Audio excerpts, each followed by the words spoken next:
அடடா, நம்ம இந்த ரெசிபியை மிஸ் பண்ணிட்டோமேன்னு கண்டிப்பாக நீங்கள் ஃபீல் பண்ணுவீங்க. அந்த அளவுக்கு டக்கரான ஒரு ரெசிபி தான் இந்த பீமாவரம் மட்டன் பிரியாணி. இந்த ரெசிபியை நீங்கள் ஒரு முறையாவது ட்ரை பண்ணுங்கள். கண்டிப்பாக இது மோஸ்ட் ஃபேவரட் ஆயிரும் உங்கள் வீட்டில் இருக்க எல்லாருக்கும். Welcome to AVD kitchen. இந்த ரெசிபிக்காக 15 பல் தேங்காய், கூடவே 1 டீஸ்பூன் அளவுக்கு மிளகு, 1 டீஸ்பூன் அளவுக்கு தனியா விதை, அப்படி இல்லைனா பவுடர் சேர்த்துக்கலாம். கூடவே 2 கிரீன் சில்லி, காரம் பிடிக்கும் அப்படின்னா நீங்கள் 4 சேர்த்துக்கோங்க. கொஞ்சமாக புதினா தலை, இது ஆப்ஷனல். இதை இப்போது ஃபைன் பேஸ்ட்டாக அரைச்சி எடுத்துக்கலாம். இந்த பேஸ்ட் ரொம்ப இம்பார்ட்டண்ட் இந்த பிரியாணிக்கு. 300 கிராம் அளவுக்கு ஜீரக சம்பா அரிசியை 20 நிமிஷம் ஊற வச்சு எடுத்துக்கோங்க. அடுப்பத்தை வச்சுட்டு குக்கரில் 3 டேபிள் ஸ்பூன் அளவுக்கு தேங்காய் எண்ணெய் ஆட் பண்ணிக்கோங்க. பிரியாணிக்கு எப்போவுமே நீங்கள் தேங்காய் எண்ணெய் யூஸ் பண்ணி பாருங்கள், ரொம்ப நல்லாயிருக்கும். இது கூட பட்டை, லவங்கம், ஏலக்காய், அன்னாச்சிப்பூ எல்லாம் சேர்த்துட்டு பொரிஞ்சதுக்கப்புறமா பெரிய சைஸ் வெங்காயத்தையும் நீளமாக கட் பண்ணி உள்ளே ஆட் பண்ணிக்கோங்க.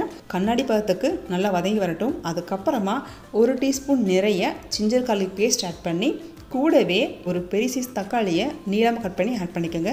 அப்போ தான் உங்களுக்கு இஞ்சி அடிப்பிடிக்காது. நல்லா வதங்கட்டும். தக்காளி நல்லா ஸ்மாஷ் ஆகணும்.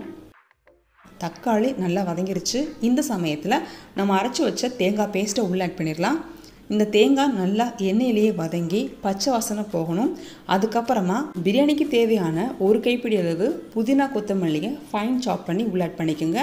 டிப் நம்பர் 2, எப்போயுமே புதினாவுடைய இளம் தண்டையும் கட் பண்ணி உள்ளே ஆட் பண்ணிக்கணும். நல்லா வதங்கட்டும். இப்போது இது கூட 300 கிராம் அளவுக்கு வேக வச்ச மட்டனையும் உள்ளே ஆட் பண்ணிக்கலாம். மட்டன் நல்லா வாஷ் பண்ணிவிட்டு கூட 1/2 கப் தண்ணி சேர்த்துட்டு கொஞ்சம் மஞ்சள் தூள், மிளகாய் தூள் சேர்த்துட்டு மீடியம் ஃப்ளேமில் 5 விசில் விடுங்க. பூ போல் வெந்து கிடைக்கும். அந்த மட்டனை உள்ளே சேர்த்து இந்த மசாலா எல்லாமே நல்லா கோட் ஆகிற அளவுக்கு ப்ராப்பராக குக் பண்ணி எடுத்துக்கலாம். இப்போ இது கூட 1/4 கப் தயிர் சேர்த்துக்கலாம். கூடவே 1 teaspoon full biryani masala, 1/2 teaspoon அளவுக்கு சில்லி பவுடர் ஆட் பண்ணிக்கோங்க. இந்த சில்லி பவுடர் கொஞ்சம் காரம் ப்ளஸ் கலர் கொடுக்கும். எனக்கு 1/2 டீஸ்பூன் கரெக்டாக இருக்கும். உங்களுக்கு காரத்துக்கு ஏற்ற மாதிரி கொஞ்சம் கூட குறைச்சி போட்டுக்கோங்க. இப்போது 1/2 டீஸ்பூன் அளவு கல்லுப்பு சேர்த்துட்டு இந்த மிக்ஸிங்கை ப்ராப்பராக மிக்ஸ் பண்ணிங்கன்னா லைட்டாக எண்ணெய் மிதந்து வரும். இந்த ஸ்டேஜில் மட்டன் நல்லா மசாலாக்குள்ளே கோட்டாக்கி பார்க்கவே சாப்பிடணும்னு தோணும். அந்த அளவுக்கு பர்ஃபெக்டாக இருக்கும். இப்போது இது கூட நம்ம தண்ணி சேர்க்கக்கூடாது. டிப் நம்பர் 3 இதுதான்.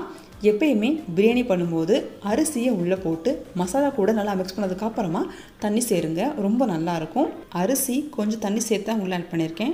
லைட்டாக தண்ணி தான் போதும். இப்போது இந்த தண்ணி வத்துற அளவுக்கு இந்த அரிசியை மிக்ஸ் பண்ணி குக் பண்ணுங்கள். அதுக்கப்புறமா பிரியாணிக்கு தேவையான தண்ணியை சேர்த்துக்கலாம். 1 கப் ஜீரகசம்பா அரிசிக்கு 2 கப் தண்ணி கரெக்டாக இருக்கும். அதே மாதிரி நீங்கள் தண்ணி மெஷர் பண்ணும் போதே மட்டன் வேக வச்ச தண்ணியும் சேர்த்தே மெஷர் பண்ணிக்கணும். பாருங்கள், தண்ணி வத்திடுச்சு. இதுக்கப்புறம் நான் சொன்ன மாதிரி 1 கப் அரிசிக்கு 2 கப் தண்ணி வீதம் மட்டன் வேக வச்ச தண்ணி ப்ளஸ் நார்மல் வாட்டரை ஆட் பண்ணிக்கோங்க. நான் இப்போது மட்டன் வாட்டரை உள்ளே ஆட் பண்ணிட்டேன். அதுக்கப்புறமா மீதம் இருக்கிற குவான்டிட்டிக்கு ஹாட் வாட்டரை ஆட் பண்ணிக்கிறேன். நம்ம ஜென்ரலாக பிரியாணி பண்ணும்போது தண்ணி ஊற்றி கொதிக்க வச்சுட்டு அரிசி போடுவோம் இல்லையா, அதே கான்செப்ட் தான். நம்ம அரிசியை ஃபஸ்ட்டு போட்டதுனால நீங்கள் அப்புறம் ஆட் பண்ணுற தண்ணி நல்லா ஹாட்டாக இருக்கணும். அப்போ தான் உங்களுக்கு பிரியாணி பர்ஃபெக்டாக வெந்து உதிரி உதிரியாக கிடைக்கும். நல்லா மிக்ஸ் ஆயிடுச்சு.